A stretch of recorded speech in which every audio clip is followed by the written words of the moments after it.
And it doesn't make sense. It's a limited view. Oh, Steve Simon.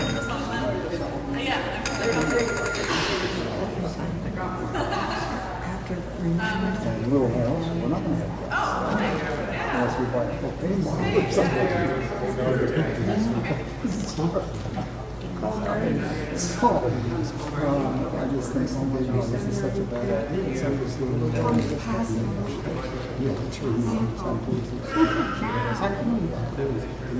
so now they may run a link.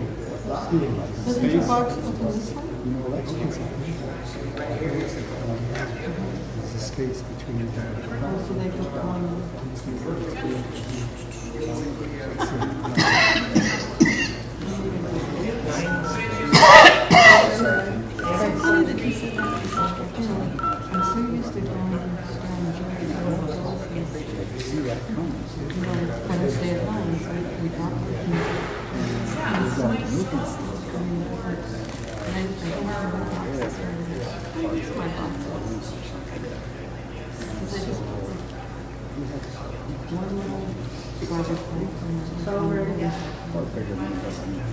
Karina.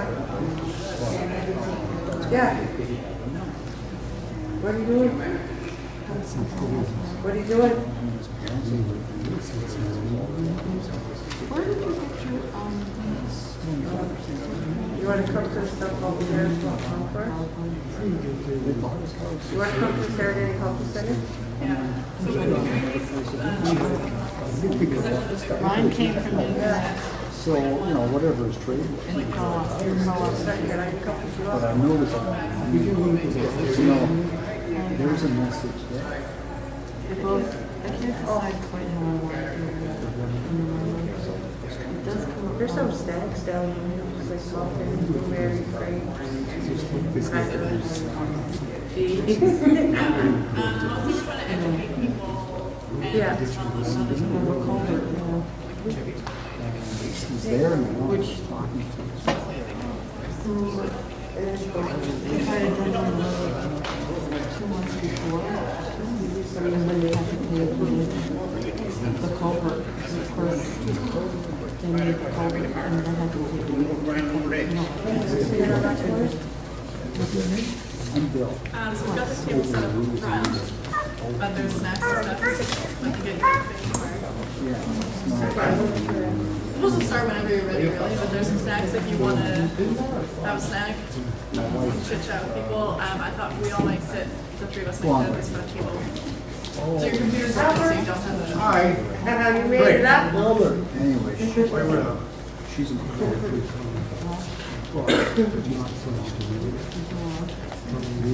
So you don't have a PowerPoint on yet? No. Yeah. I didn't want to bring any.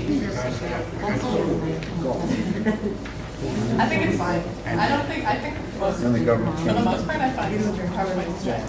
I generally anyway. Yeah, I know Madonna's doing that too. Madonna has the same plan.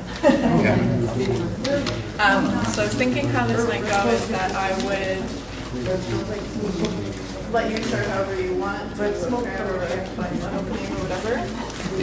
I've got like a 10-minute short compressed version of what Alton Gas is, and then I would turn it to you. I think I've met everyone in the room.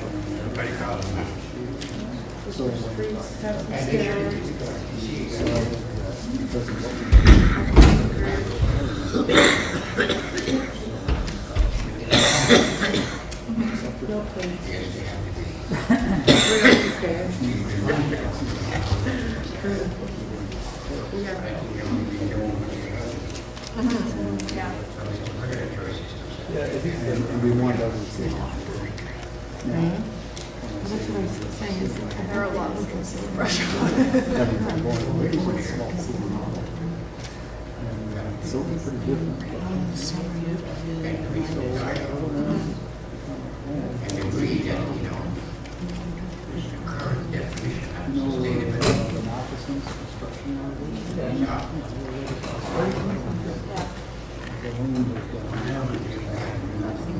Actually, So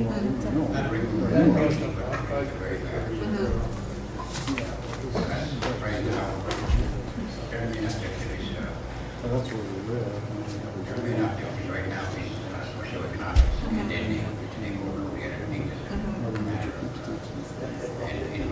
Pretty rare those things. Yep. But you know, we see it. I don't mind people moving.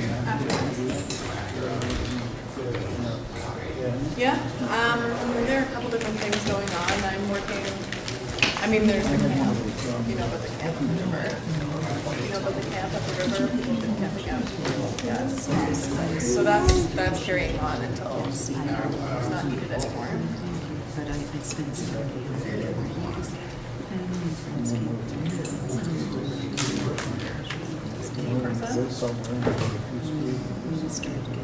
Robin Bernard's been a great leader, and there are a So few you other learned to people write a who've been list great and leaders, you like have to Madonna make a and a list few of others the have been activities. putting the camp down, But and it's- Alan Knopfler has changed. been really helpful lately and giving guidance, and quite a few young women. Very. Not to be doing that, it's very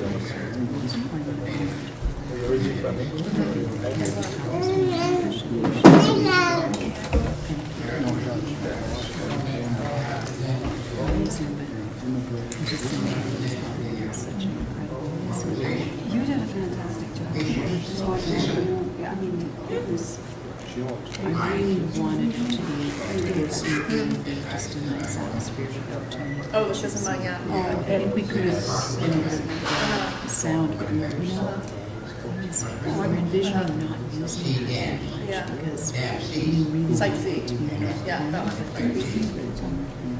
and it was so hot, and so you know, you need your fans on. You didn't have your fans on.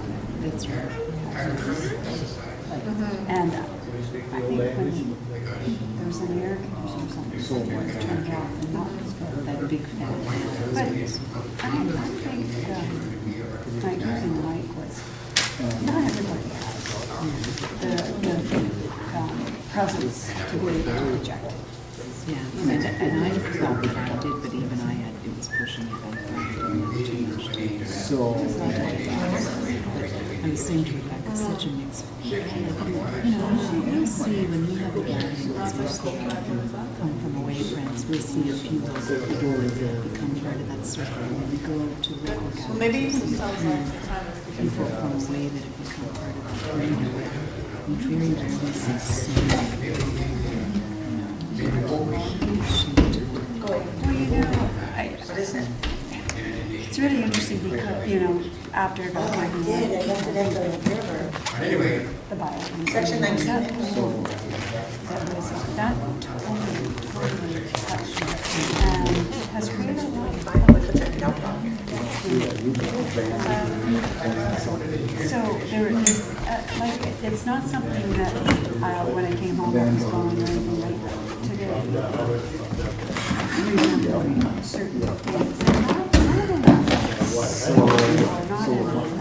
No, but touching everybody to think about something else, like thinking from a different perspective. Were you guys all?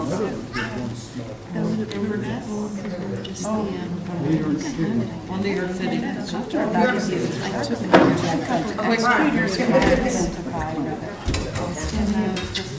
This was the program.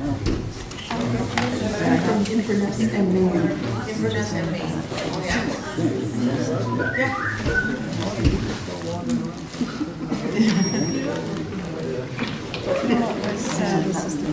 Just so he can so it was interesting to me.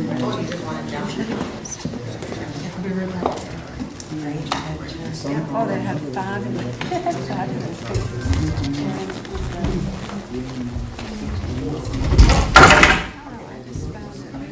we were pleased. I mean, you know, we talked about it. It's like everybody happy. And everybody loves the show. It was, you know, it was really, I find it all the Irish fascinating. had necessary for me. And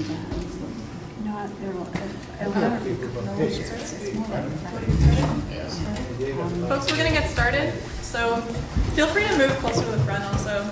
We're not a big crowd. We don't mind. Oh, yeah. Together, I like this idea.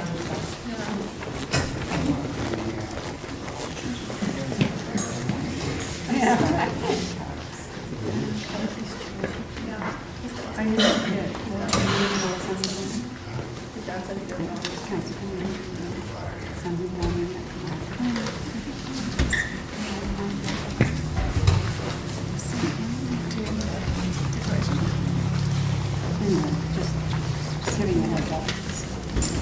Sure. Anyone that doesn't understand.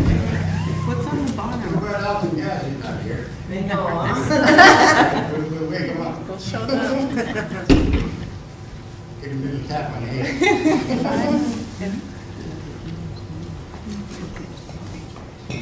If I'm in over, will I be walking? Yes, if I'm home.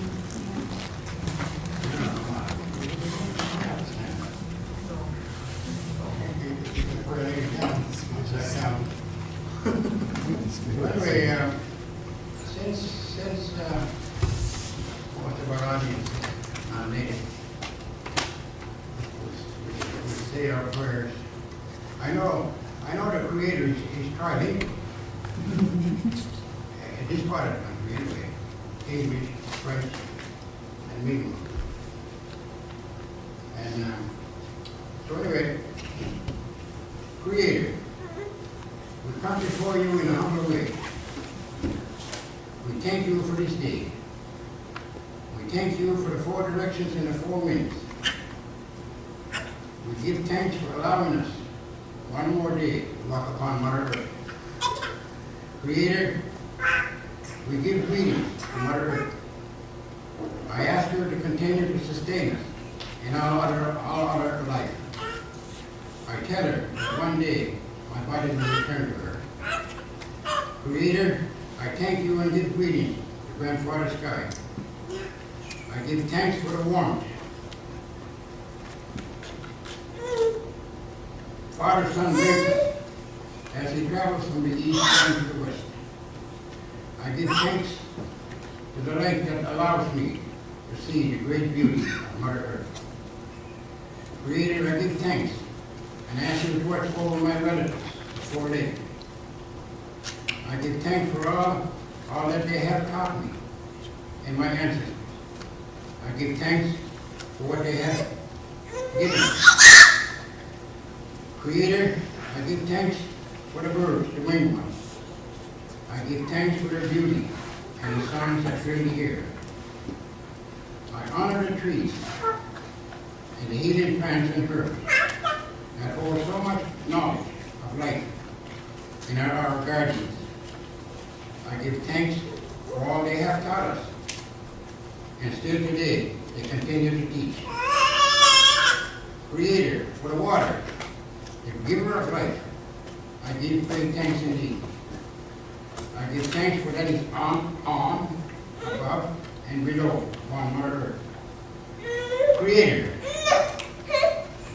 our most humble prayer is for the truly human beings. They are out of balance and need to return to the old ways to find love, harmony, peace, and spiritual awakening.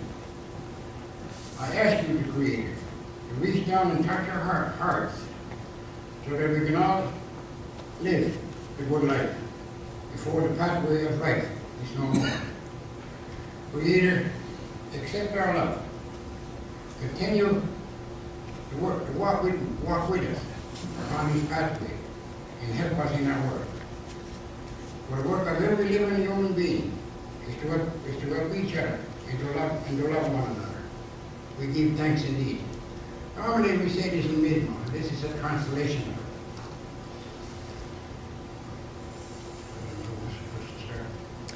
Yeah, I'll go first. Thanks everyone for coming.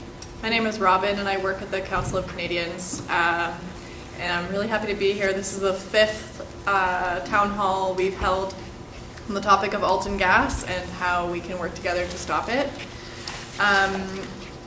The idea for these town halls came from the community. So there's a huge community of people near Stuyak, near Antigonish, who have been working against Alton Gas, learning as much as they can and working very hard to stop this natural gas project from going forward. And one of the ideas they had was to do a tour of different communities in Nova Scotia so that we can all learn together and work together to stop this project. And so here we are. Thank you very much for coming.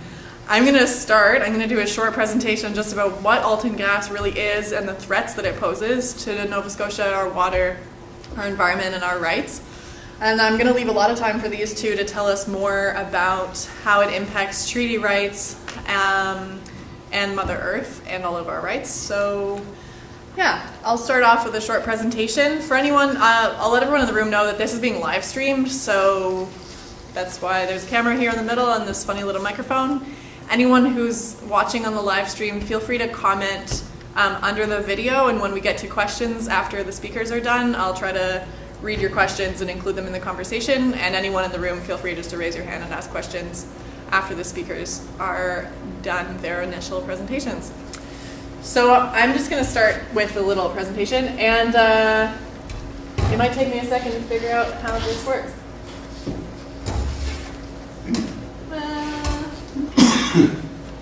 I might have no photos. Ah, yes. Okay. Yeah. What should I say first? I'm a settler person. My ancestors do not come from this land, but I'm really thankful to be here and to work with so many incredible Mi'kmaq people who've been on this land since before anyone can remember. And I'm really thankful to be rebuilding positive relationships so that we can work together in peace and friendship. I think that's a really important part of the work of stopping Alton Gas, because our relationship with nature has really fallen out of line and out of balance, and I think our relationship with each other is similarly out of balance. And so doing this work in a way that is constructive not only for the environment but also for the people living in it, I think is incredible. So I'm so thankful for this opportunity to learn and to practice living in the spirit of the treaties together. Wow. Yeah. Alton Gas. Wild times. The Alton Gas project is a natural gas storage project. The intention of the company is to build these large caverns underground, like you can see here. So there's an existing salt deposit about 1 kilometer underground. The company plans to drill down into that salt deposit, take water from the Shubenacadie River, put it down the hole, dissolve away the salt, pump the resulting brine out of that giant cavern, toss it back down the Shubenacadie River at salinity 8 times higher than seawater, and then they'll take that hole underground and they'll fill it with natural gas at a pressure of almost 1,500 psi. This to me is completely unbelievable. I'm not sure how anyone thinks that this is going to work. Oh, okay. I might abandon hope on these photos because it'll be really distracting. Yeah, so that's the main gist of the project. I think there are so many risks to this, but I can't talk for 5 hours, so I'm going to focus only on 4 issues. Risks to water, risks to the climate, and the risk of bringing fracking into Nova Scotia. The threats to Indigenous rights, and the threats to all of our collective rights to a clean and healthy environment. So if we start by thinking about water, every stage of this project threatens water. So the initial creation of the caverns pulls water from the Shubenacadie River, fills it with salt, and puts it back in the river. Creating the caverns will take over a year, so that means they'll be pumping thousands of tons of salt every single day into a river. It is a tidal river, so it does have some salt in it anyway, but to increase the quantity of salt every day for a year or more is obviously going to have some impacts on the river. The original project proposal is to only build a few caverns, but the company has said they have a desire to build 10 or 15 more as soon as they can. So if you think it's going to take a year to make 2 caverns, it's going to take 10 or 15 years they'll be pumping salt every day for 10 or 15 years if they continue to build caverns. So this has a huge impact on the Shubenacadie River. I'll leave it to you two to talk about the historical and cultural importance of the Shubenacadie River, but it's huge. So creating the caverns risks water. Once the caverns are created, they'll be filled with natural gas at a high pressure, and there's a risk that the gas can leak out of those caverns and into the groundwater. To me, this reminds me of that documentary about fracking where you can light the tap water on fire. It's the same kind of imagery in my mind of high pressure natural gas ending up trickling out into groundwater, into people's wells, and the drinking water for the town of Stewiacke. So the gas in the caverns itself is also a risk. The pipeline that would connect the caverns to the main line of gas also crosses the Stewiacke River and would leave a permanent scar across the landscape. So this is disrupting the ecosystem of that river as well. So these are the major risks to water as we see them. If we think about climate change, I'm a young person and I have real fears that we are moving closer and closer every day to a future that is not safe. The climate is moving close to a tipping point. We don't really know where that tipping point is, and to me it's extremely irresponsible to be developing any new fossil fuel infrastructure. This is fossil fuel infrastructure. And if we think of fracking, Nova Scotia has already banned fracking. Some folks in the crowd are from New York, also has banned fracking. But natural gas is largely derived in North America from fracking at this point. And so if this project is completed and there is natural gas stored, that will likely be fracked gas.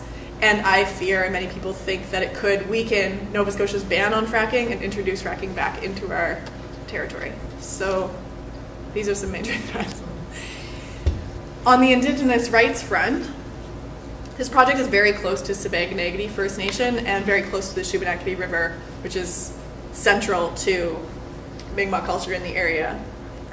This project was also approved by the government without the consent of the grassroots people in the area.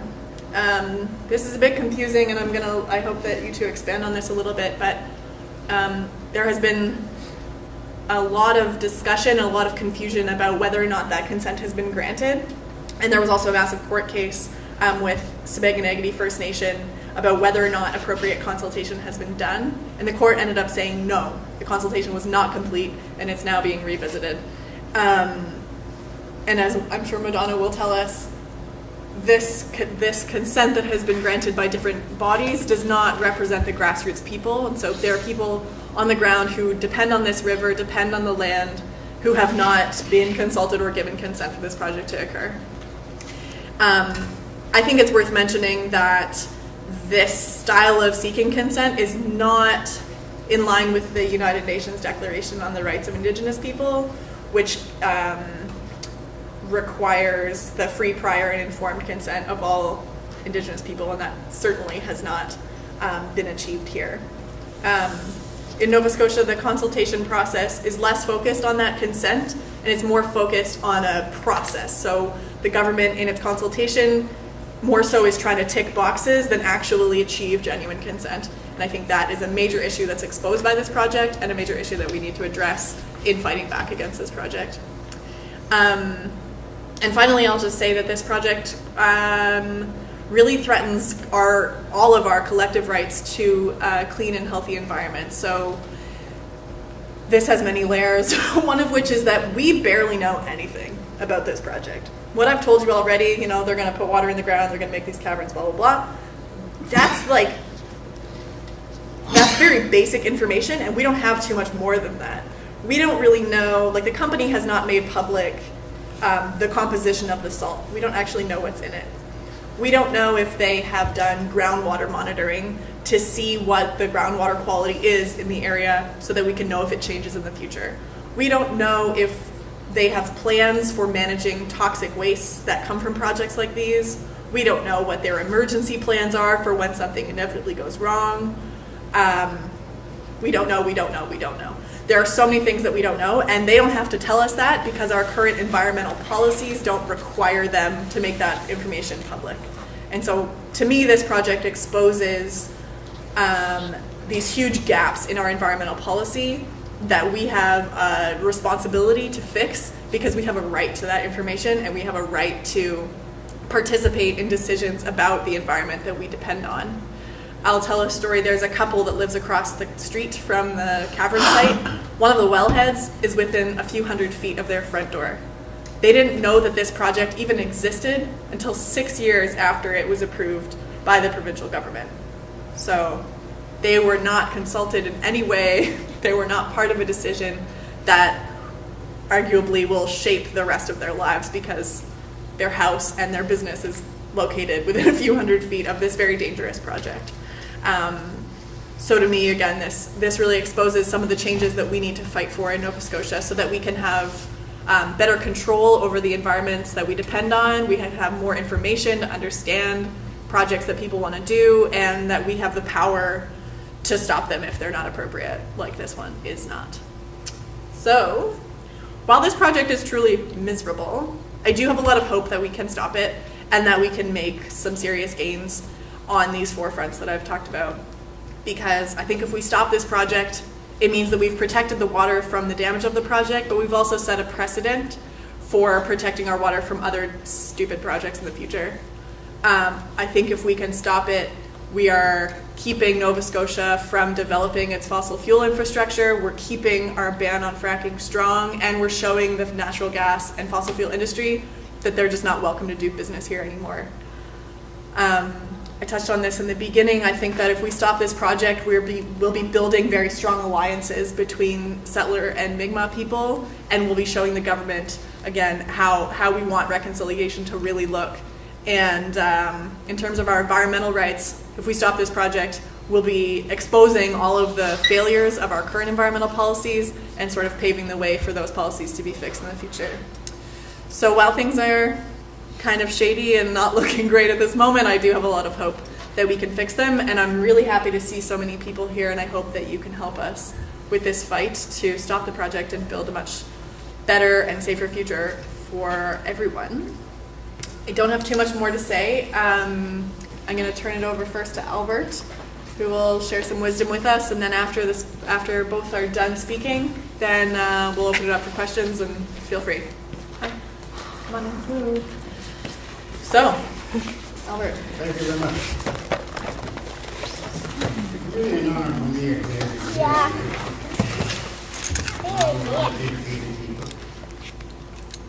I'd like to start off by applauding the work that's been done in the past, especially those people that have been in the front line at the Stewiacke River, for their diligence and their commitment and their upholding their responsibilities. Unfortunately, that needs to involve all of us, because these environmental issues that are before us, they're not Aboriginal issues. They're humanity issues. Because I'm sure every one of you here would agree with me that through our silences, we have allowed the government to compromise the carrying capacity of the system. We have allowed them through our silences to compromise the cleansing capacity of the system. And if nothing is done soon, I'm all right, I'm 79. I don't have much time left. But I have to think for the next 7 generations. What kind of a future will they have? And it is our current responsibility from the Aboriginal perspective that we have this inherent responsibility to ensure that the future generations will also have the same opportunities as we have, to be able to sustain themselves, to be able to learn and to appreciate nature. And I wonder sometimes what most people are thinking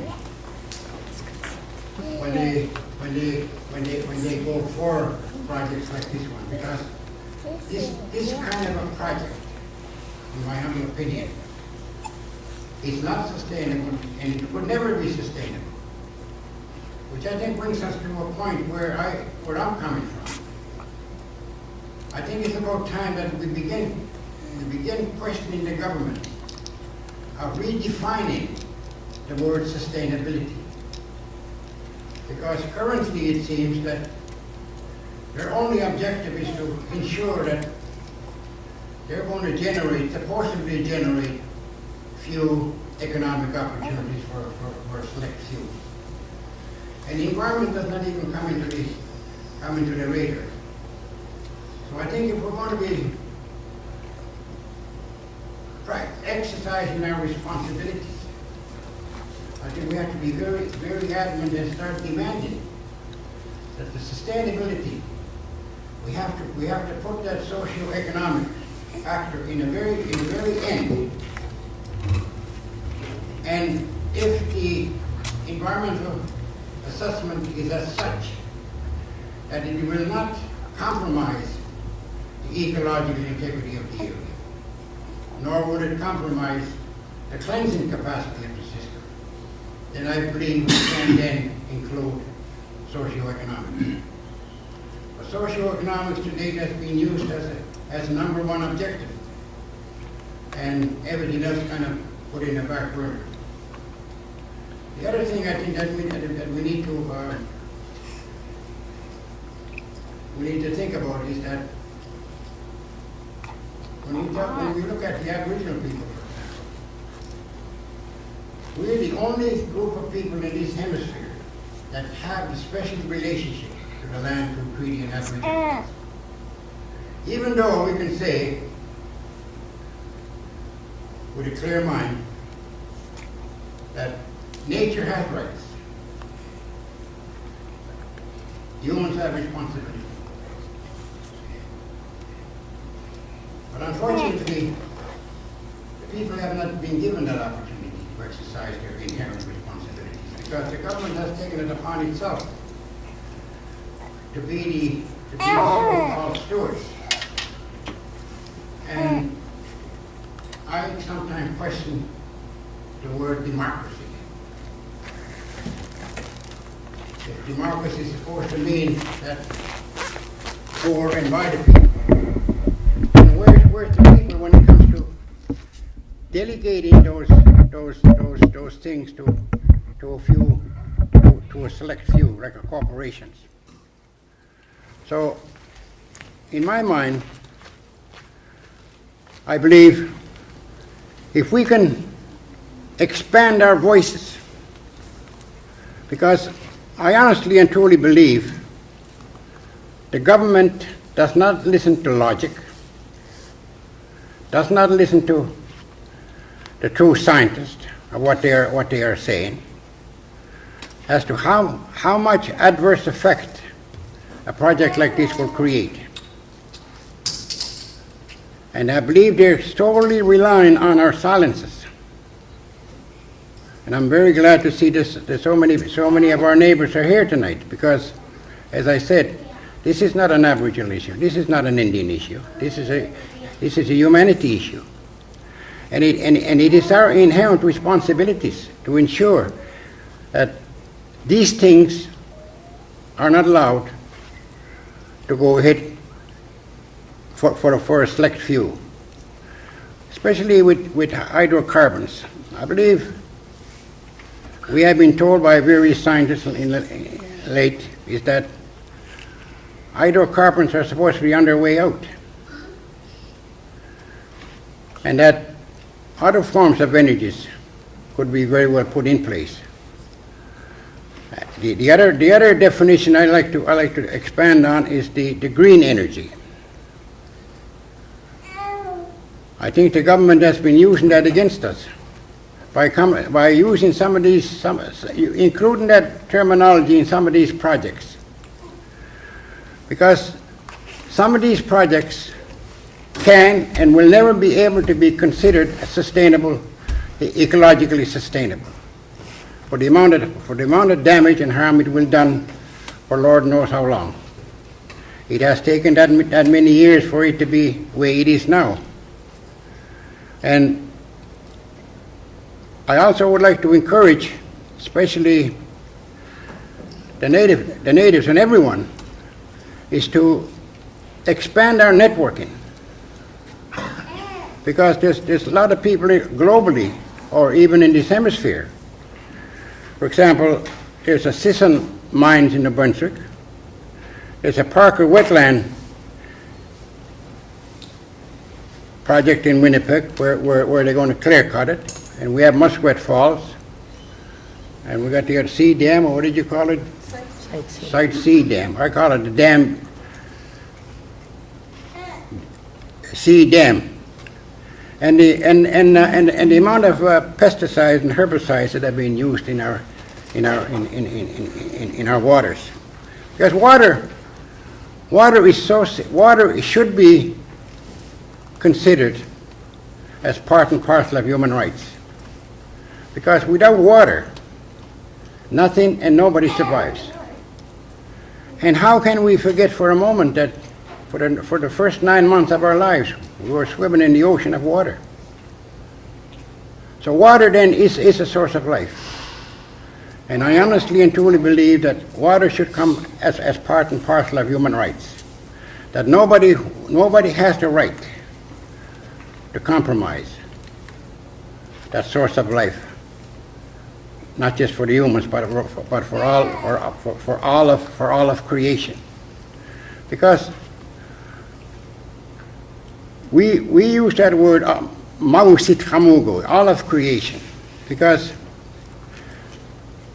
it's so, the web is so fine of interconnectivity, interdependency with every aspect of life. No matter what you do to one, you ultimately will affect something else. For example, with the amount of herbicide and pesticide that are being currently used, bees are, for example, are endangered. And I guess we don't have to remind anyone that without bees, we have a problem. Because who's going to be pollinating our food source? And I believe we have few things in our favor as Aboriginal people. We have the Declaration of the Rights of Indigenous Peoples, which I believe has been, I don't know if it's sanctioned by this government. And I like to read Section 25 and Section 26 of that declaration. Section 25 says, Indigenous people have the right to maintain and strengthen their distinctive spiritual relationship with their traditional owned or otherwise occupied and used lands, territories, waters, and coastal areas, and other resources, and to uphold their responsibility to the future generations. Now, future generations for us, it's a little time. We calculated to mean that per generation is 120 years. So 840 years from the human scale is it's a very long period of time. But when it comes to Mother Earth, it's only a blink of an eye. Section 26. Indigenous people have the right to the land, territories, and resources which they have traditionally owned, occupied, or otherwise used or acquired. And I'm not going to bother reading the subsections 2 and 3. I'll let you explore those. Now, again, I like to come back and remind ourselves that Aboriginal people are the only ones that do have a special relationship to the land through treaty and Aboriginal rights. To date, we have been fortunate to be able to test some of those into court cases. And some of them have been rendered into our favor. But at the same time, I don't think, I don't believe that's really a very effective way to go, because governments are not adhering to those decisions anyway. And I honestly and truly believe government does not does not listen to reason or science. They only listen to what the proponents are telling them. And if we are in fact in the unceded Mi'kmaq territory, then I think we should take up that responsibility. And that responsibility holds through consensus. And I don't mind reminding everyone, when all of those court cases were rendered into our favor, each and every time the judge would remind everyone that these are a collective right, a communal rights. And what I understand that to mean is that if we are going to be duly consulted and accommodated, then that decision has to be rendered by us, not just by the select few. Because if those judges were right, and basing that on our own personal cultures, that every decision was rendered through consensus. So I believe if they're going to be asking us, the Aboriginal Mi'kmaq people in this province, I think they better do it in the form of a referendum in which every man, woman, and child will be able to have a say if this project should go ahead or not. Because if we don't, the government is just going to continue to using our silences as condoning of what they are doing. You see,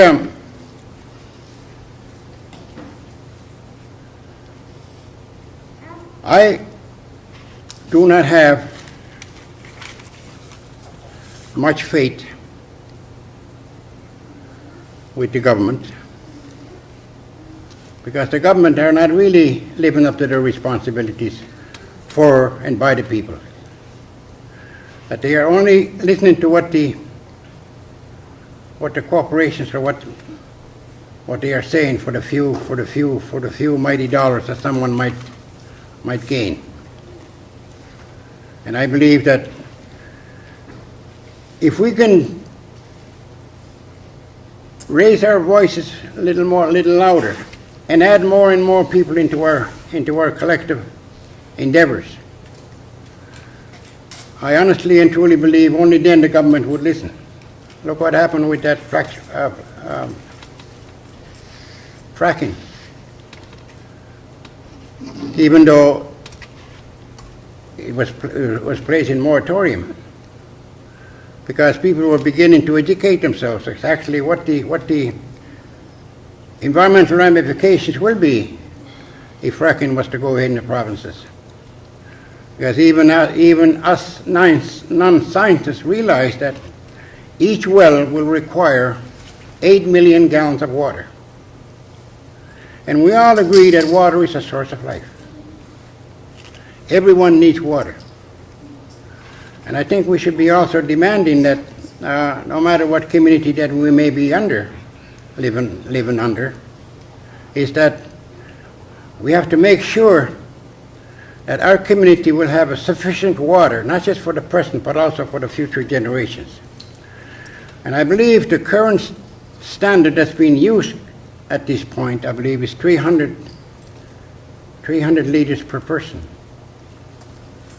So with Eskasoni, with a population of 4,000, that's what, 1.2 million liters a day, times 365, times 0.30 for the population growth, and we just use 50 years for now.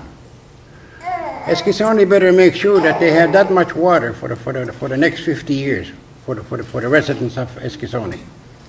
And I think each and every community should be able to put that as their priority. That unless this is transferred as our human rights, then I don't think anybody has a right to compromise that on us. And I think we should be very, very adamant and demand that our communities will all have a clean drinking water, sustainable not just for the present population, but also for the future. Because without water, we can all agree, nothing survives and nobody survives. And the other thing I think that's, which we are very elated to see and to hear, that people like yourselves, non-native people, are lending your voices for something that we solely depend on. Unfortunately,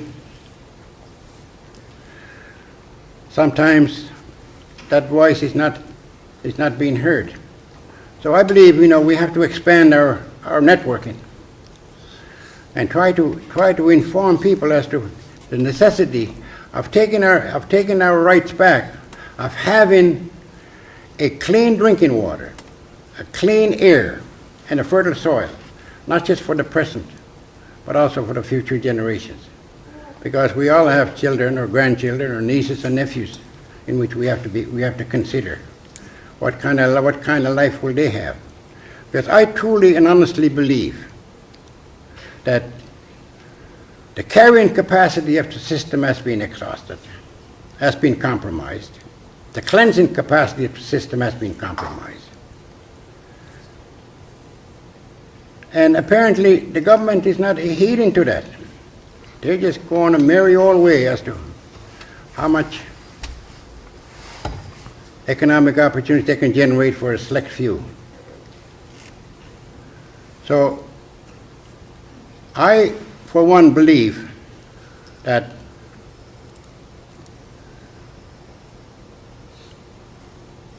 the action, I think, has to be escalated. And the only action I'm suggesting at this point in time, of course, is our voices. Because I don't want to put anybody in the front line for their safety to be compromised. But I, for one, am willing to compromise my own health.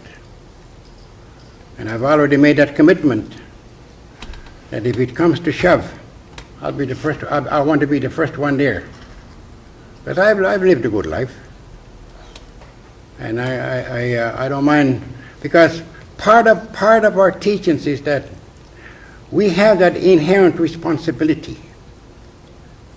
And if someone is compromising or hurting any of our relatives, we have a voice, we have a responsibility to take action, whatever action that may take. And sometimes I think it needs to go to that direction. And again, I just like to applaud the people that have committed themselves of standing ground in those areas. But there's also other brothers and sisters around us that are doing the very thing. And again, I just want to reiterate and say, I think we should at least provide some moral support for those people that are fighting the same fight. As I said before, the mines in New Brunswick, the Parker wetlands, the Muskrat Falls, Dam Seed Dam or whatever. You see, because without water, and Winnipeg or Halifax or Yarmouth, it seems like a far away, but whatever impact one area is impacted, inevitably will affect other parts of the country. Because I hear as well that the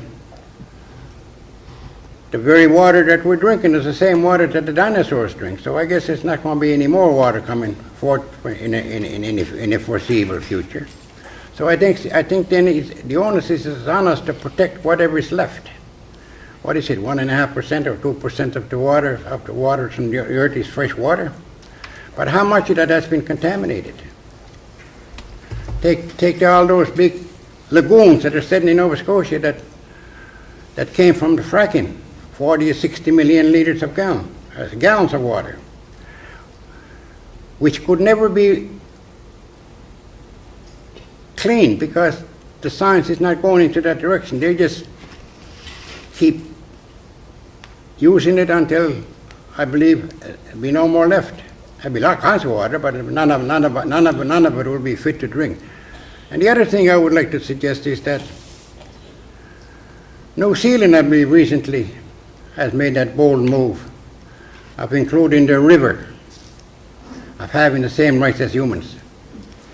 And I think those kind of languages, because again, I'm not totally convinced that the government will listen to reason. No, government will listen to the science, the true science, not the corporate science. But I am sure that if there's enough of us saying it, the government will not have an alternative but to pull back. So again, I would like to thank the organizers for bringing us here together to expand this dialogue and to meet one another so that we would be empowered. That none of us are nobody's standing alone here. We're all here together because we have a common objective, and that's to protect the source of life, which we solely depend upon. Not only for us, but every other living thing depends on that source of life. And I don't want to even go into politics because that's a lost cause. Because the governance, I don't think are in that same mindset. That they're only thinking of this mighty dollar and how fast they can spend it, and who will have it. But again, I just like to leave with this and that. I know Kevin has spent his lifetime researching and talking about Aboriginal and treaty rights. And I believe we have to send the messages also to the red bureaucracies and the white bureaucracies, that they don't have the eminent domain to make decisions that will ultimately impact and affect not just the present but also the future generations. And that if any decision is to be rendered, then it has to come from all of us, not just from the select few. So can you agree with me then by acknowledging that part of our message has to be that the carrying capacity of the system has already been exhausted. The cleansing capacity of the system has already been exhausted. And if nothing is done at this moment, what chance do we have? Because without air, water, and fertile soil, I don't think we can be here very long. How much time have I got left? See, as Aboriginal people, we talk about things like sacred colors. Black, red, yellow, and white, which also represents the four directions. North. I'll just go up and down, north, south, east, and west. But it also represents the four races. So the four colors of people who are understood to reside on Mother Earth: the black, the red, yellow, and white skinned people. Each group has a unique gift to bring to everyone else, and therefore unique responsibilities as well. The oldest group of people are the black people. Their unique gift has to do with the power of sound. Physical landscape must be sung into existence. It is their obligation to study, preserve, and use wisely the power of sound in the universe. The second oldest are the people of red color, the Aboriginal people. Their special gift involves understanding the complex relationship between the four orders of creation and all of zillion of things that exist within them. Their special responsibility thus involves preserving the health of Mother Earth, her livelihood, the waters, and the plants, animals, and human realm. The people of yellow color are understood to be younger still, and their special gift and responsibilities have to do with understanding the working of a mind and body. The fourth group are our white brothers and sisters, and their special gift in this group, currently the largest in North America, has to do with bringing about effective communication understanding between all of people on Mother Earth. For without there can be no real sharing of gift that each and every one of us will bring. So to us,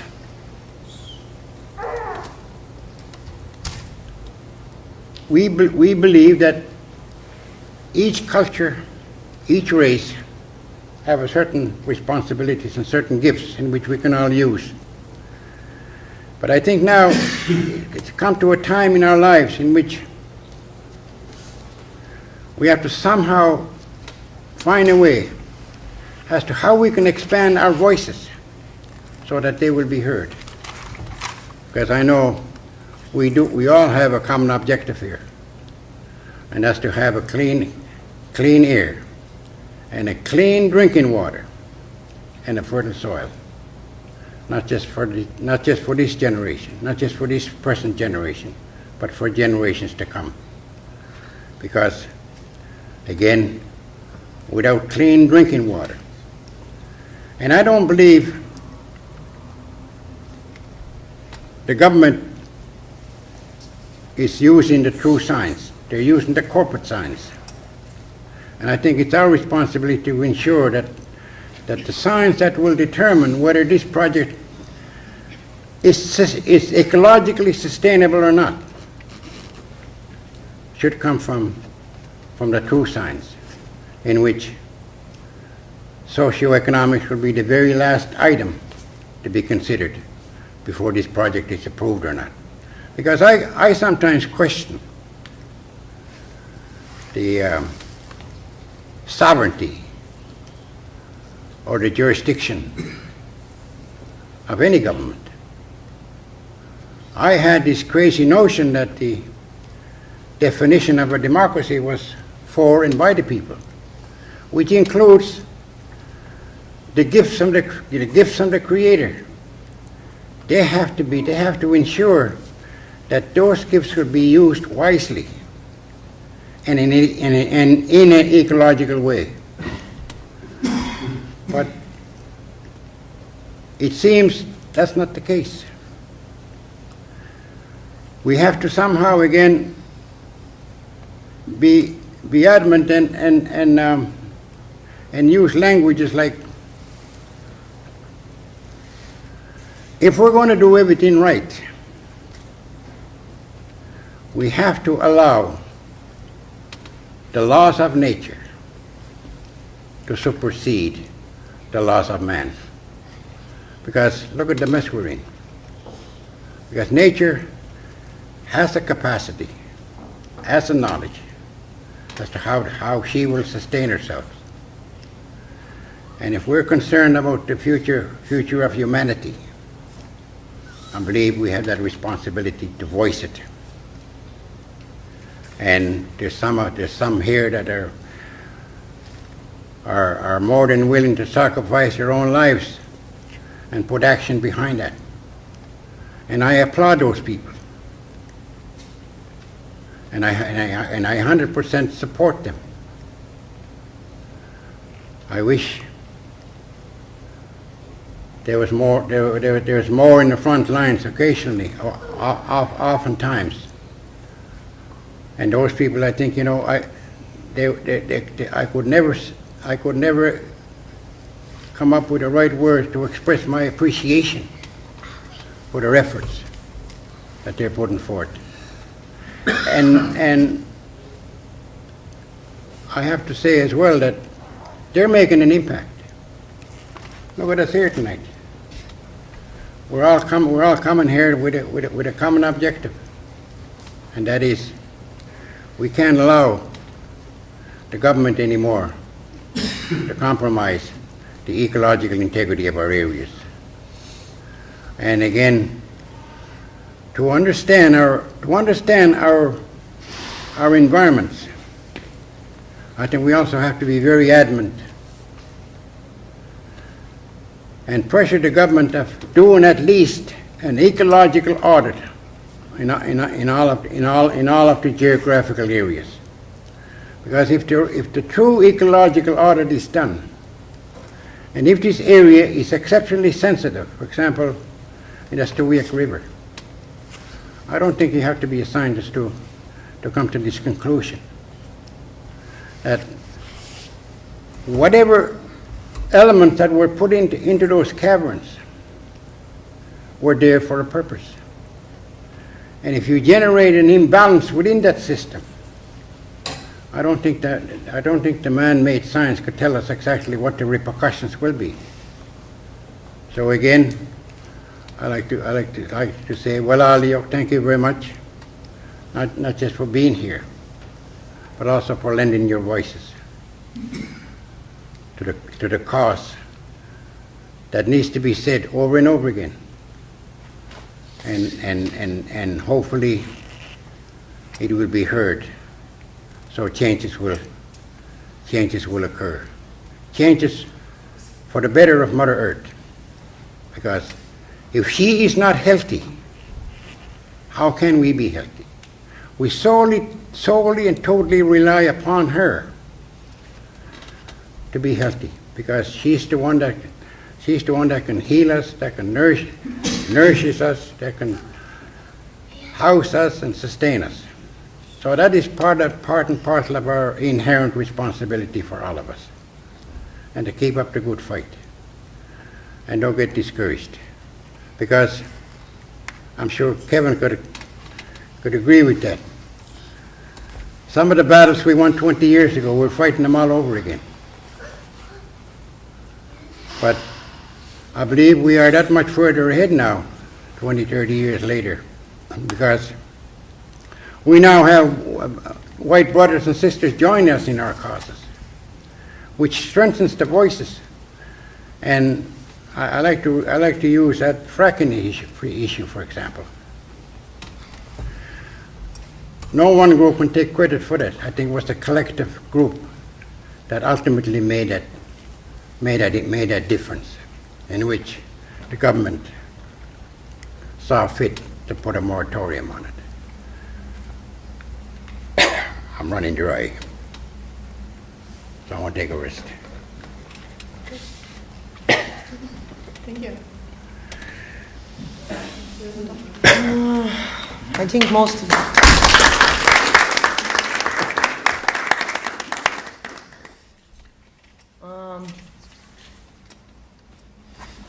of you guys know me. I'm Madonna Bernard. That's my colonial name, by the way. Nina Delusi Kukuguasvoquis. I wrote a bunch of stuff down, and I don't really think I can't read off of it. But anyways, just to let you guys all know that we've been fighting these governments and these corporations for a very long time. Like Albert was saying, more than 20 years, they've been fighting a long time, Kevin, my Uncle Seven. They've been fighting all these corporations a long time.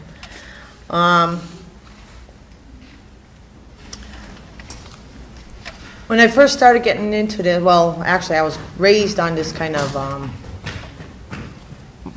mentality. Like, I was raised in a warrior family, so I was raised in a family that always stood up for their treaty rights, always fought against the corporations and stuff. Anyways, back in 2012, I think it was, is when Rebecca Harkins approached me about petrowork. And that was the fracking in Lake Ansley. They wanted to frack the water there, close to the water there, and it was unbelievable. But we united together, Mi'kmaq, allies, bunch of us, Acadians, whole bunch of us. We rallied together, and we got rid of them so fast. It was unbelievable how fast we got rid of them. And that was all without chief and council, all without government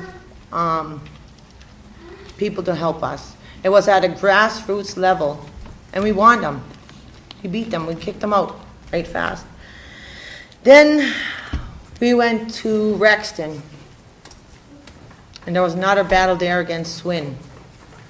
SWN, we're trying to do seismic testing all along, again, that goes along with fracking. They want to do that there. And again, even though it went down bad with the raid and stuff like that, but as a grassroots level and an ally level, we beat them there too. They took us to court, they arrested us, they did all this, but they couldn't find nothing because it was at a grassroots level. Now, here we are sitting in with Alton Gas, fighting against Alton Gas. We've been fighting them for about 2-3 years now, something like that. But majorly right now, since May 23, we've been standing at their gate. 24/7 we've been there. But also, all last year,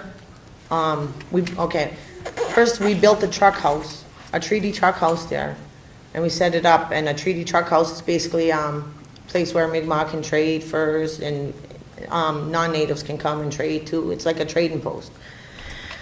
But Dale Pullett stayed there all winter long, all by himself. He stood his ground there all by himself. Well, my son went up and to stay with him for a couple months, and there were elders checking in on him and taking him food and stuff like that. And I want to applaud him for that, because he knows his inherent right as a Mi'kmaq person. We all do. We all know our inherent right to stand. It's in our DNA to stand up for what we have to, what Creator gave us. But yeah, I want to applaud Dale for that, for being there all winter long. Now we're standing at the gate against Alton Gas. And really, I just want them to go home, you know, so we can just carry on with what we have to do. But we can't do that. And there's only a few of us down there. With the help of our allies, always checking in on us, always bringing us food, and basically taking care of us.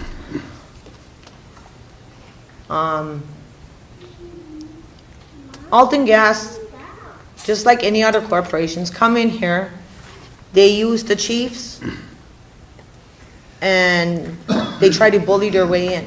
But the one thing they don't know is that they can try to use the chiefs, they can use this KMK system all the time, but yet it's always the grassroots people that win the fight. While these chiefs are making backdoor deals with these corporations, and they did it with Petrowork. Remember? KMK signed over rights for Petrowork to go and frack. But they couldn't go over and above the grassroots level. And anyways, I just want to say that the grandmothers and the mothers have been standing strong all across Turtle Island. Right now, Hart Purley and her grandmothers are standing there against the system mine. Bernice Hunter and them have been fighting Nelcor. She went to prison. But they sent her to a men's prison. This is how they try to belittle us, make us weaker and stuff like that. But what they don't know is they're not making us weaker. If anything, they're making us stronger. Robin told you a lot on what Alton Gas was doing. What I really want to talk about is KMK. KMK, has been like the centerpiece of all of this. And it's a fucking piss off. Because here they are, they're saying that they speak on behalf of our inherent rights. That's bullshit. I never gave KMK a thing for them to speak on my behalf, on behalf of my children's rights. They never consulted with me. They never came to see me and tell me that they're speaking on my behalf of my rights and my children's rights, my treaty rights.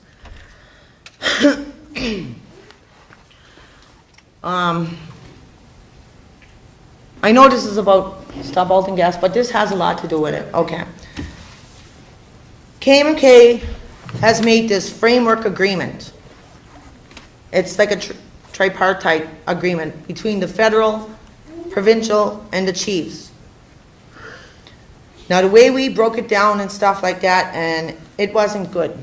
It's like chipping away at our treaty rights each and every time.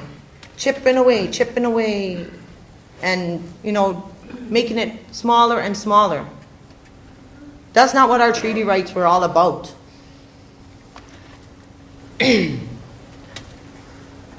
For example, okay, I'm not going to say what chief this was, but I took this framework agreement and I showed it to this chief. This is how they are. I showed this framework agreement to him, and I was showing piece by piece, I was telling them what they were doing wrong. And it's all these little words, and, if, and, but, whatever. So anyways, he goes, I never seen that document in my life. This is what he said. And I said, oh, really? I flipped it over. Whose fucking signature was that then? I'm sorry for my language, but I was so hurt. I was so pissed off when I seen that. This is how these guys run. KMK to me is nothing but a corporation. Just like the chiefs. The INAC system is nothing but a corporation. That's the way I see it. We have inherent rights as individual Mi'kmaq people. And these are, our inherent right is to protect the air, protect the water, protect the land, protect the future generations. And that's what we do as grassroots people. We do it on our broke-ass, new selves. That's how we do it. While the chiefs sit back and lavish in whatever the hell they're lavishing in. We did it for Petrowork, we did it for Swin, and we're doing it here in Alton Gas. We're not as rich as they are. And they never see our point of view because they're never there. They were never there with us fighting Petrowork. They were never there with us when we fought Swin. They were never there with us. They're not there with us now. Mike Sack is all for Alton Gas. And I'm not scared to say that. I'll say that and I'll take that on myself. He says that Alton Gas has nothing to do with treaty rights, and that's bullshit. This is how they're bought. This is how these chiefs are bought. And KMK and all these other ones. I'm sorry to sound so angry, but it's something that we have to deal with as Mi'kmaq people. We have to come together as a nation, and people need to wake up about this. And they're not. They're settling. They say, oh, we'll let the chiefs take care of it. We'll let the chiefs take care of it.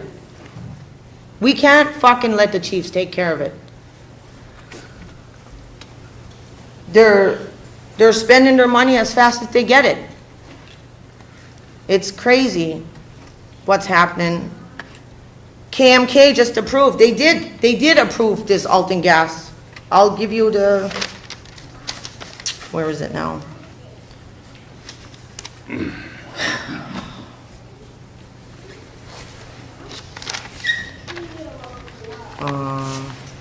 Okay.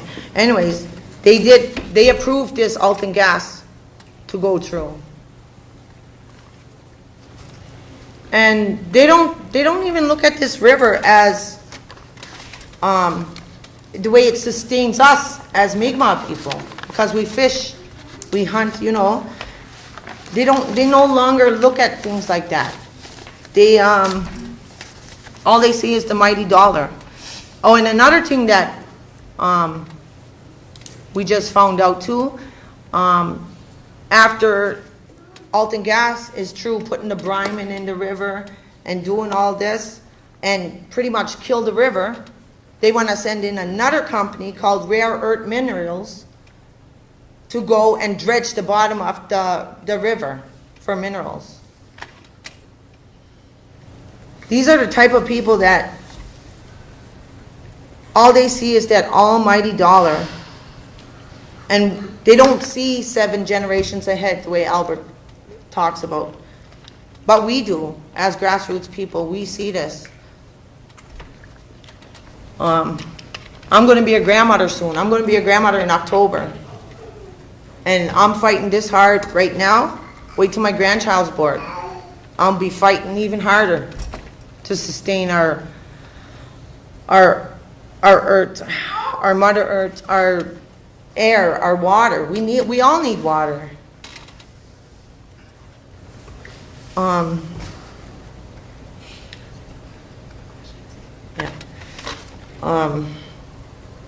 But last thing I wanted to say is that this is a quote from an elder.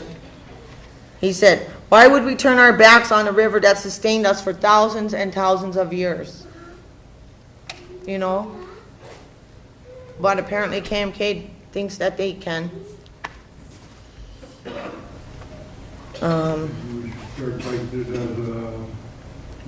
Yes, we need to fight it as a nation. That's where we do. We need to start fighting as a nation. And that again has a lot to do with the Wabanaki Confederacy. We need to build our nations together the way it was before. And fight this together, because the government don't know what treaty is. The chiefs don't even know what treaty is anymore. They don't know what treaty is. And it's pathetic, really. Yeah. Yeah. Can I say something, Madonna? Yeah.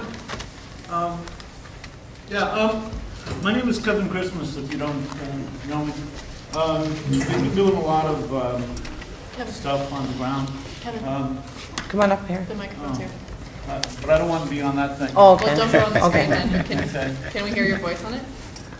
Oh, okay. Well, Yeah. whatever. You don't have to be on the camera. No, I don't want to be on camera. We did a lot of, like the last number of years, we've been involved in a lot of skirmishes. And one of the things that you know, people need to understand how this really impacts on them, okay? The energy industry, what we're fighting is an energy strategy. And the energy industry, for the last 20 years, has been taking hundreds and hundreds and hundreds of millions of dollars worth of oil and gas off our coast. They set up an organization called COGLA back then, Canadian Oil and Gas, and they issue permits, okay? For instance, they're the ones that issued permits to frack our crab grounds. Okay, Eskasoni, Olive Cape Breton bands were awarded crab grounds, okay, for fishing as a result of the Marshall case. Well, COGLA went ahead and issued fracking permits in those zones, exploratory permits. So the left arm and right arm don't talk to each other. But what happens is that the energy industry needs to up its authority in the government, okay? Because bureaucrats don't always listen to industry.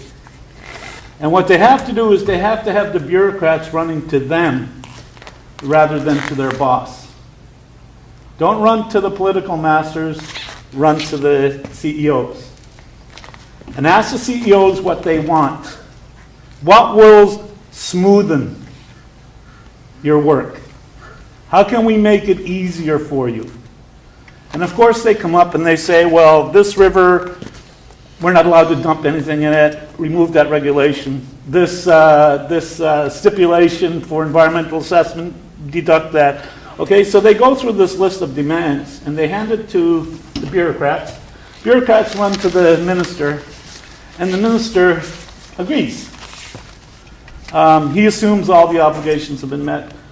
In the case of Alton Gas, the first thing they said was, we thought we were talking to the right people. We were talking to the chiefs. The chiefs are elected. They're the leaders. But the chiefs have no jurisdiction off the reserve.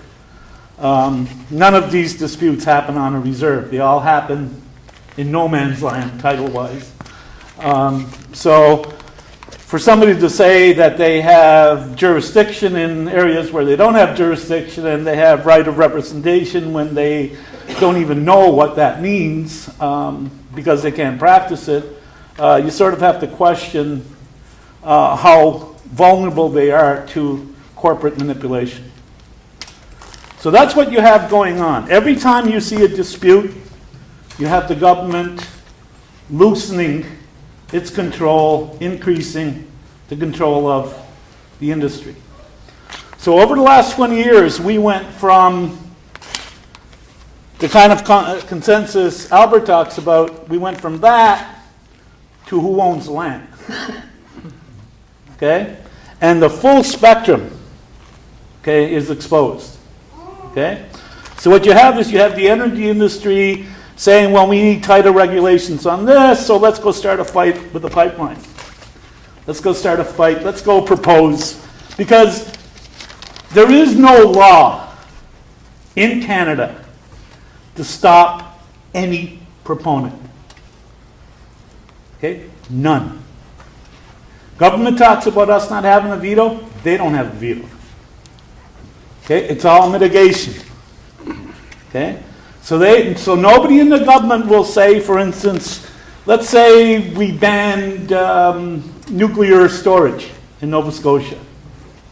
Okay? That the citizens have decided we will not listen to any proponent or even entertain a proposal related to nuclear waste storage in Nova Scotia. That's called preemptive. Okay? Where you're saying, don't even come to us about this. Okay? Well, there's no such thing as that. If there's a resource that you can convince a bureaucrat can be developed, that'll create jobs, then the whole of the government will be on your side. Okay? So this is what's going on. With Alton Gas, it was the same thing. Okay? They said, we thought we were talking to the right people. You weren't. We thought we were talking to the people most affected. You weren't. We thought we didn't need consent. We thought if we were consulting, we didn't have to have you to approve anything. You're wrong again. And all of their mistakes are the result of all the bad advice they're getting from people who have no vested interest outside of profiting something in their back pocket. So, you have a whole embedded, invested, corporate takeover by the energy industry of the environment. That's what you have going on right in front of you. Trudeau gets in and says, whoa, sorry, your ticket doesn't buy a dime with me because you didn't elect me, but you've been fooling a lot of people. And sometimes people have to understand how it can impact you. Okay? And I'll give you an example, and I'm really sorry for using this example of this community. Okay? I don't want to use this example, but you'll understand when I finish. Downtown Sydney, we've got young girls unable to meet their basic bills and need $30, $40 to buy those Pampers, to buy that milk, okay? Because they're living on less than survival rations. They're not on the reserve. They're not close to their extended family. They can't go borrow bread, borrow salt, borrow sugar, okay? They're in the city. They're exploited. They're exploited for every damn cigarette. They're exploited for women's necessities. Okay, these are young, vulnerable, usually a single parent mom. These are the women that show up on the front lines. These are the women. It's not, the big shot, camper people. No. It's those women that know what struggle really means. What it means to humiliate yourself with a white man, that smells. Okay? We can turn our back to that. I can't. When I look at this community, and I see this community paying $700,000 a month in electric bills, and they haven't had a house constructed here in years.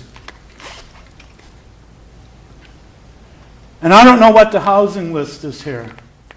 It might be 2,000 by now?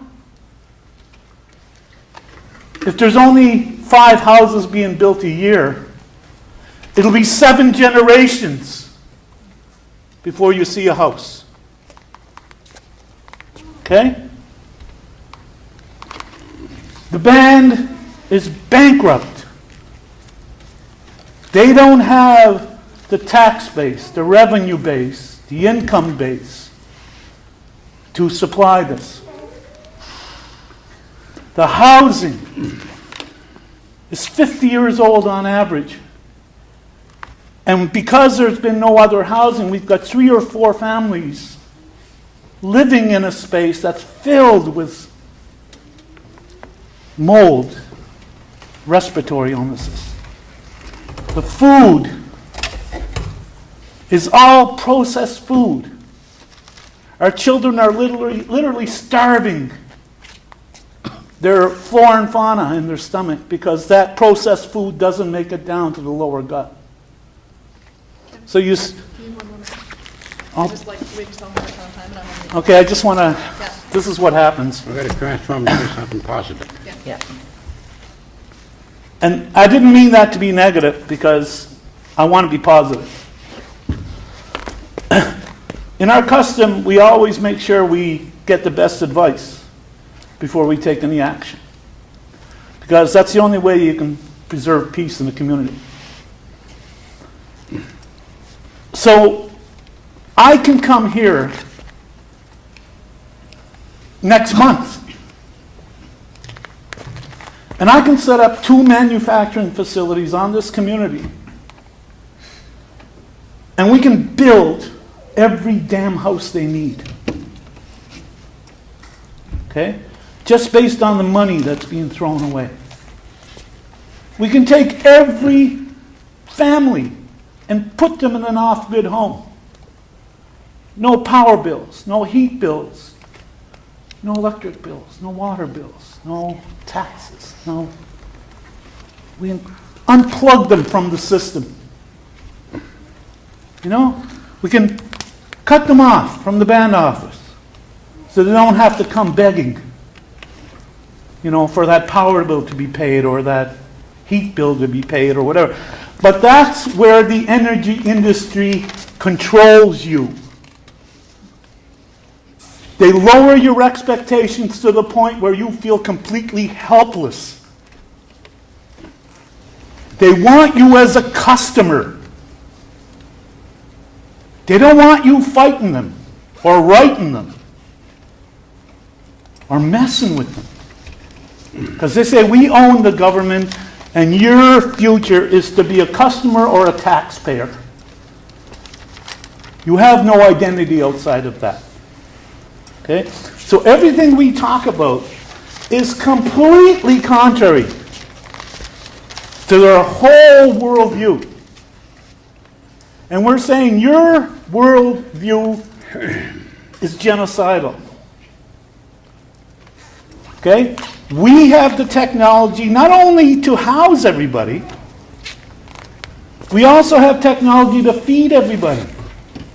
We also developed geodesic domes, 60-foot radius, that will produce 3 tons of organic produce naturally every 6 weeks, in perpetuity. We could feed this whole community with one dome. Can I take on to that and bring it full circle? Anyway, we could do that, but... We could.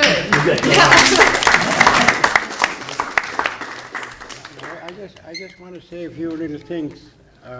You know, we can talk about a little bit about generating economic opportunities now. I believe there has been enough damage done to our natural world in which we can create and generate economic opportunities, remediating some of the things that have been done in the past. As well, I think we also have to look at the education system. We have to, at least, in my opinion, I think we have to include natural sciences in our curriculums. So our kids will be able to appreciate nature and not just to be able to tune in how to exploit it. So I think these are some of the areas I think that we can expand on, because we need economic opportunities. There's no question about it. But the kind of economic opportunities right now, I think that should exist here in Nova Scotia, is to start remediating some of the damage that's been done in the past.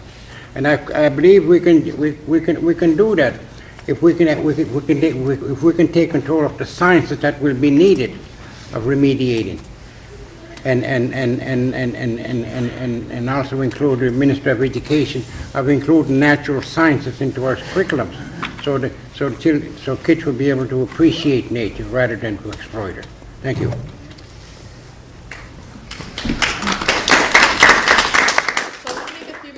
And I just want to sort of bring us back to the main purpose of the talk. Can I? I'll get. Okay. So, yeah, like the impetus for us meeting and talking tonight is Alton Gas, and it's clear that there are real risks to the river and the land, and our ability to rely on the environment in the way that people have for millennia. And I think what everyone else has said is that the Canadian government and the various Indigenous governments that have been imposed by an external force, which is Canada, these two governments are really what they try to do is disempower people like us from being able to control what our lives actually look like on the ground, in our environments, and in our homes.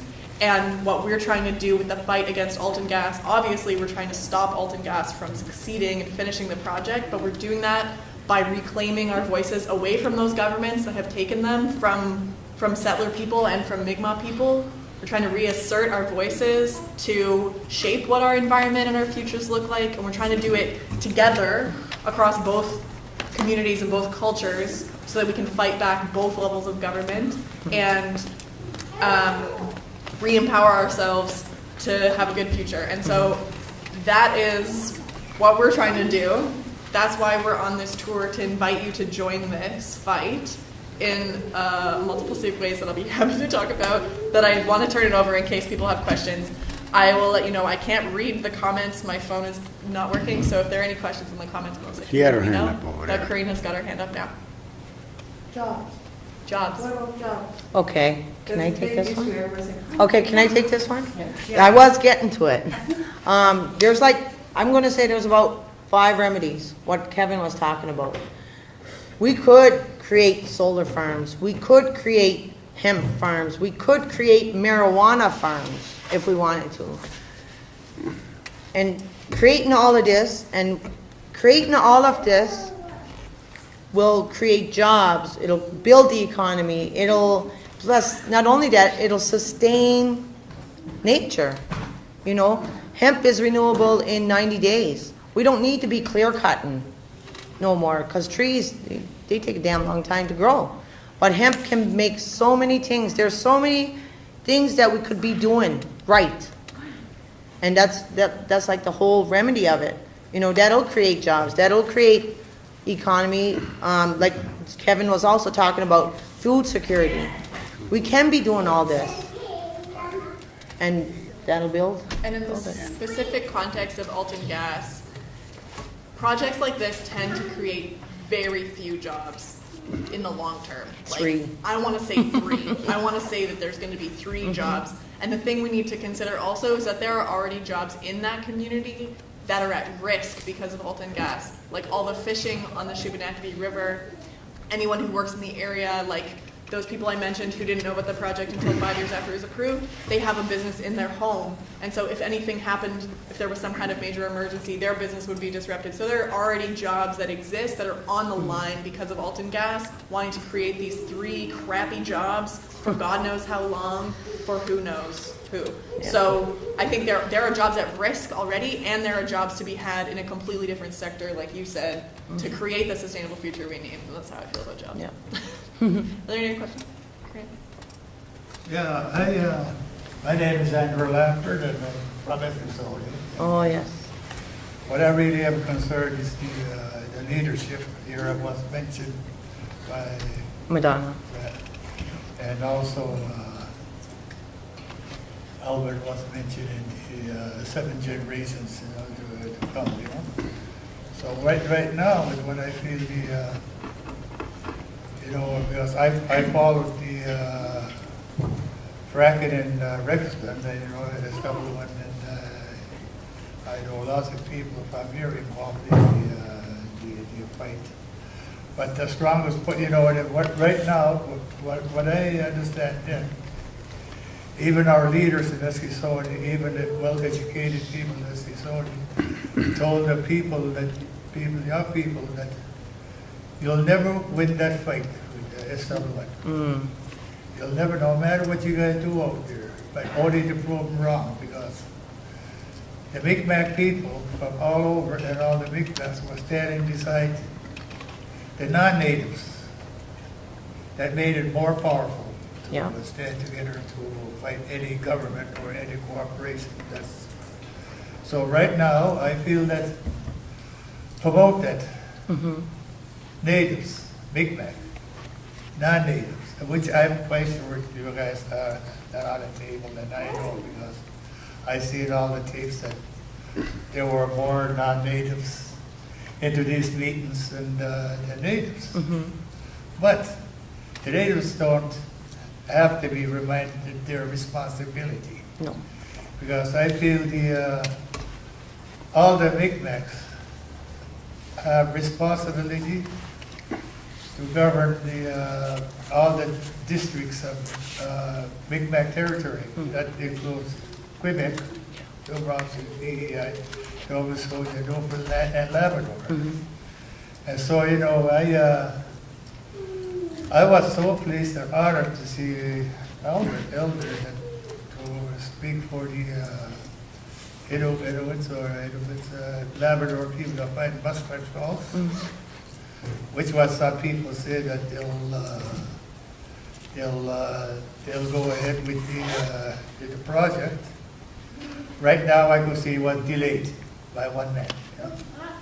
Well, not just enough time for us to keep on forming unity, alliance, yeah, with the non-natives and share that responsibility to Mi'kmaq territory. Yeah. And I'm glad you guys are here, and I'm very know you guys. And Waladio. Waladio. They say that about everything. They say, yeah, you can't get SWN out of here, it's a done deal. They've been saying that about Muskrat Falls, and they've been saying that about Alton Gas as well. It's a done deal, you might as well take the money, just do it. Yeah. It's so untrue. Oh, one thing I didn't talk about was how incompetent the company is. They actually plan to be completely finished this project in 2010. It's the middle of 2017. They are 7 years behind schedule, and most of that, well, part of it is because don't know what they're doing, and a lot of it is because people like us are resisting on the front lines, in the street, on the river, in the court, and all of that has been very effective, and that's always the way it is. You're losing until you win. And so that's why I have a ton of hope that we can win this one and that we can make changes on all these other fronts, on empowering ourselves, on fighting back against the government controlling everything, on building a better energy system. That's why I'm so hopeful about this, is because it's worked so many times in the past. We're making slow progress over time, and we can make more progress here, and I'm just really happy to see all of you here, and everyone watching, and everyone who's fighting. I don't have hope. I know we're going to win this. Great. Okay. Are there any questions online? I just couldn't see it. Cool. One more in the crowd. Just a comment to what Yeah. you were saying, and this goes into petrol work as well.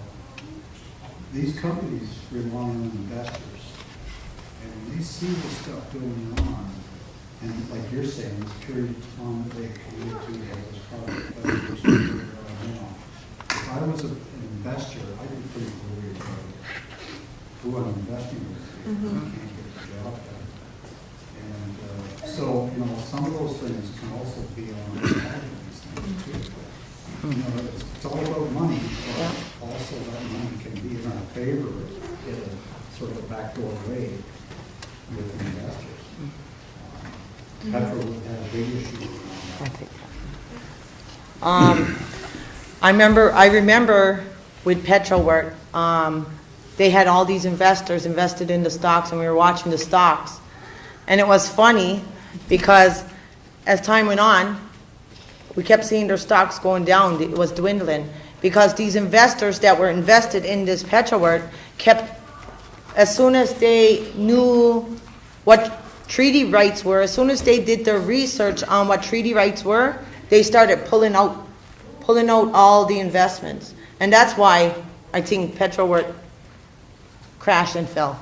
They failed in many other projects before they came here. Yeah. I mean, they had a very bad track record. So that's basically with the investors. And that's what, like with Alton Gas, just recently, they came and they tried to serve us papers at the gate. And they really didn't know what they were doing. They had a piece of paper that looked like a receipt book. I swear to God, there's a video on there that it was a receipt book. And so I told them, I said, you know what? I said, you guys go back, go study the treaty rights, go study the UN Declaration, Section 19, and then come back and talk to us. They haven't been back yet. But that's it. You see, the other thing that we're going to be mindful, of course, is that if this project is allowed to go through, I believe the government and the industry would feel very comfortable that, that they now have a consensus from the province of Nova Scotia, including Cape Breton. Because I don't know how many of you have seen those graphs that Mine Energy and Resources have laid out all across the province, including the Madonna Lakes and Lake Ainsley and so on, for future oil exploration. So I think, a lot is riding on this, on our efforts at this juncture, as to how strong can we be, because it's just kind of working up for the next fight, really, because this fight is not going to be over just because Alton Gas moves out of there, because the whole province has been sort of blocked off for the next 100 years or so for future oil exploration, and we know what the ecological repercussions are when these things are done the way that they have been done in the past, without due consideration for the environment. So I think it's imperative in all of us that we talk to our friends and friends and so on, that it's our not only our way of life, but our health as well. That's going to be in jeopardy, because there's no question in my mind that this Alton Gas is just a very small tip of the iceberg of what the government of this province really has plans in terms of exploration. So hopefully that since '95, I mean, with the Middle Shoal case, for example,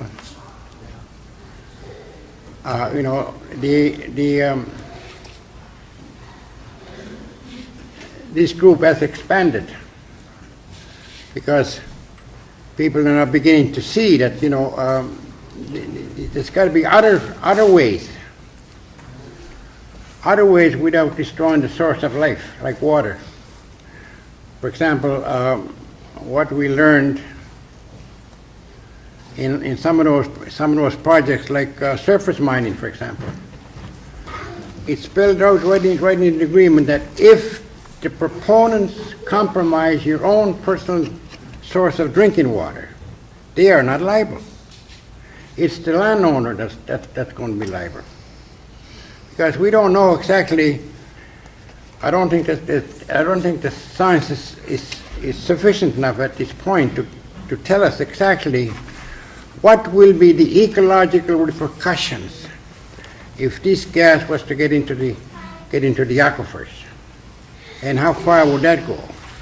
I mean, I don't know how many people have seen the I forget the name of that program about fracking from the United States.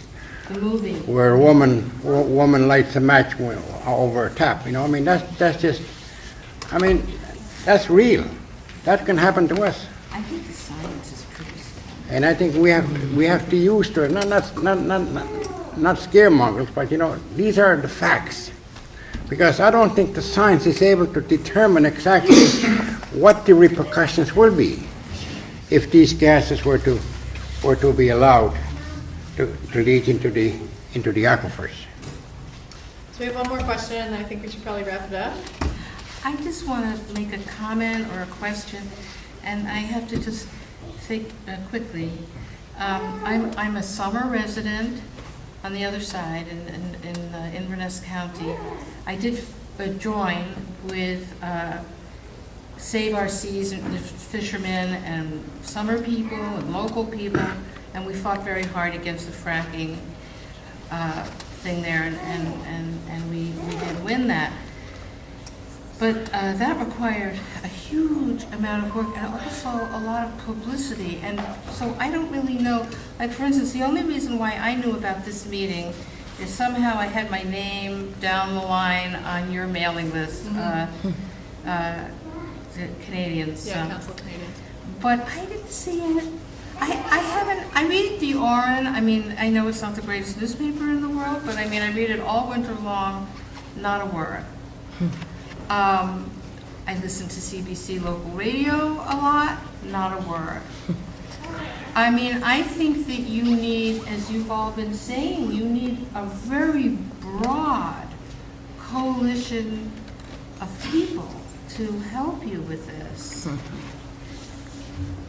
And I mean, I had never heard of this project. I mean, not that I mean, I'm not. let me just take myself as an example. I hadn't heard of this project until I got your notice the other day. It's horrendous. I mean, there's no question that this is a horrible idea and an evil idea. Literally evil. And I think that not that many people are aware of it. Maybe I'm wrong, maybe somebody... No, you're not wrong. You're not wrong at all, because we were doing ceremony down the Shubenacadie River last 2 weeks ago, and I went to go speak to the fishermen there, and they didn't even know what was going on. And these are fishermen in the Shuby River. Yeah, I think you're right. I mean, like, that's why we're doing these town halls, is to spread the word that Can you get yourselves on the radio? Oh yeah, I mean, my experience so far is that the media only wants to talk when, like, something new is happening. And it's like, right now, with Alton Gas, nothing is really happening. One of the incompetencies I didn't mention is that they dug this channel on the side of the river, and that's where they were intending to put the salt. That channel filled with mud, like, almost immediately, which is, like, really funny in my perspective, because they just didn't know that the Shubenacadie River was muddy. Like, they're so dumb. But anyway, because of that, the project is paused. And since that's happened, I've found it very difficult to get the media to pay attention, because, like, nothing's happening with the project. And so while we're doing all of this information sharing, it's like, it's a slower and more grassroots way of doing information sharing through, like, cabling and stuff like that. But, like, I'm really glad that you're here and learning. And I hope that you can share that with your, like, summer residents, friends, and I will. neighbors. I mean, not that I have any significant influence over any of this, but I was going to ask you one more last question. About a year ago, I did hear a program on CBC about the pipeline that's going to be bringing gas into the Halifax area. LNG. That's it. Yeah. And the provincial minister of energy, I think it was a woman, I don't remember. Margaret Miller. Was on defending the idea, and all kinds of people were calling in. Her defense was so ludicrous. I mean, and you just know money is speaking. I mean, she wasn't even using her own brain when she was, you know. She is one. But I mean, but that's not related to this, and that's a different, that's a whole other project, right? Yeah, a whole different project. Yeah. But it has everything to do with Mi'kmaq territory and tree Another rights. thing I never So, heard of. I guess what I'm hearing is, the only word I know is social media. Oh, yeah. I do not have too much faith on the other media like CBC or any of those, because they're heavily scrutinized, and they're very limited as to what they can put, what kind of information they can put out. But I think, you know, if ever before we can reach so many people in a very short period of time, I think someone has to take that initiative and be that person of feeding the kind of an information that the government is denying the people. And, you know, like for example, try to come up with some kind of a terminology as to figure out what will be the ecological repercussions if and when this project is allowed to go ahead. Besides the water. And I think, you know, if more and more people could be made aware of those pros and cons, especially the cons, I think, you know, more people could be just as excited as we are. And I believe, you know, we have a medium now, I think that can reach people in a very short period of time. We need young people to do that. I can't, because I'm not electronically literate. So it seems to me that it's quick, but it's like the setup of just taking the salt out is so horrendous that it's like you don't even need to go to the second. I mean, like that would just ruin everything to start with. I mean, it doesn't even need to go to the second to be a disaster. Yeah. The Council of Canadian, I mean, I really need to wrap this up because we're vastly over I'm time. So I'm going to read one more comment from Doreen Bernard, who is an elder who's been leading the charge on the ground. She's brilliant. She's wonderful. If you ever get to meet her, bless you. Doreen says, truth and reconciliation.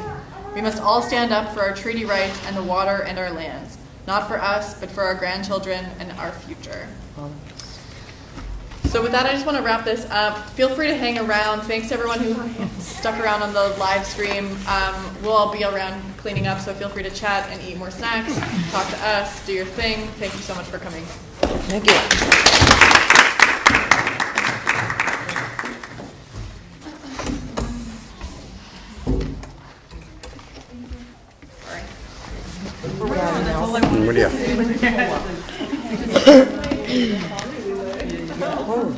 Mayasin. I know, that's the thing. It's like, it's so competitive. Ada weekend na nuôi. When you get home, Jackie Paul ako. He's my age. thousands. Put one